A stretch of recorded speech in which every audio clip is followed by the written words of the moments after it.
we go to Egypt, where remittances sent to the country by nationals abroad grew by about 15.4% to $1.6 billion in December 2016, compared to the same month of the previous year. Now, Egypt's central bank says around 72% of total remittances received in the last quarter of 2016 was sent by Egyptian expats following the November decision to float the Egyptian pound.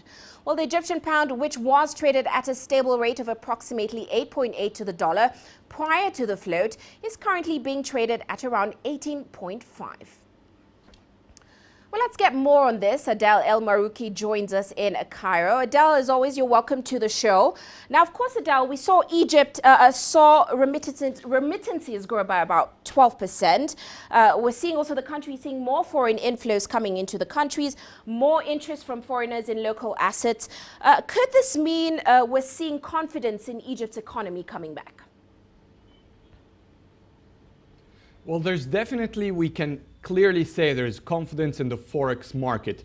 As you've just clarified, there was a big gap between the official rates of the US dollar to the Egyptian pound in the banks and in the black market, and that has created a sort of interest in the system, and therefore the remittances, if we compare, for example, the fiscal year 2014 to 2015, remittances then were about $19.3 billion.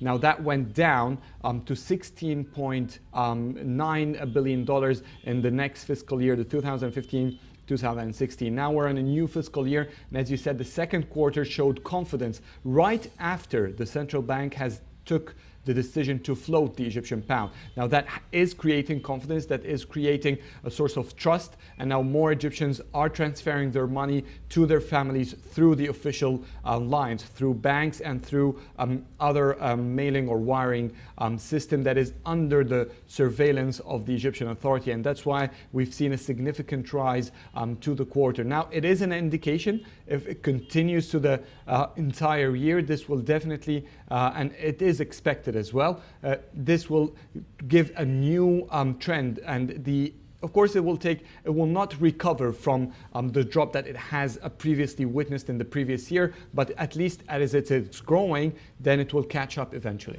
And like you said, Adele, the consensus is that these inflows are returning because of the float of the currency. However, we've seen the pound remain weaker than people thought it would be. We saw President El-Sisi say that we'll see a rebound in the pound in about 6 months. What do analysts say?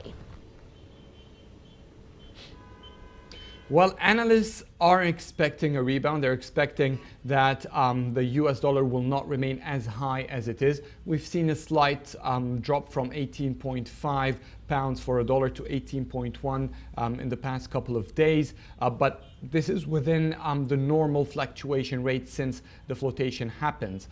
In the black market, it is almost in the same range. In very rare cases, we hear the dollar hits the 20 pounds. But overall, it is stable. We will have to monitor in the coming few weeks to see whether, in fact, the US dollar will drop or not. But in general, there must be significant FDIs coming in the country, increase in exports, and cutting costs, particularly in Egyptian imports, as Egypt depends mainly on its imports for covering its food requirements. All of these together should lead to that, but so far we're not seeing any significant change in any of these criteria. Now, Adele, even with this positive news, we're seeing ordinary Egyptians still struggling. Inflation at 8-year highs. We've seen a hike in fuel prices, new value-added tax, all making life difficult for the people on the ground. Now, what is the outlook for inflation? And suddenly, will it get better for the people soon? There is a common popular or a common saying here in Egypt that whatever goes up never gets down, and this is in reference to prices in everything. We've seen fluctuations in the Egyptian pound value, particularly against the US dollars, ups and downs, but what has been constant in the past 5 years is that whenever the price of imported goods go up, they never go down, even if the dollar drops. So Egyptians, popular level, most of them, they believe that the prices will not go down even if the Egyptian pound recovers some of its value.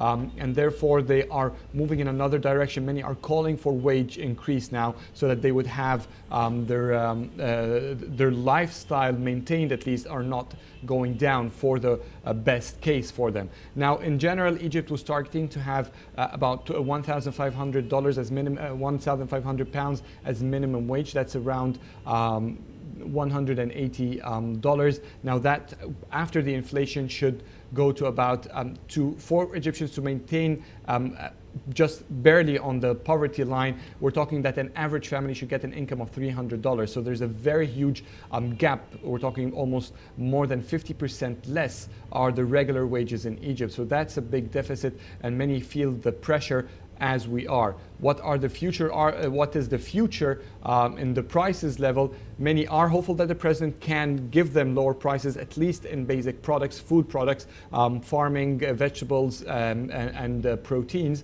But at the same time, they cannot sustain for longer if that continues for a longer period. Well, many thanks, Adel, for those insights. Of course, Adel El Maroui joining us there in Cairo.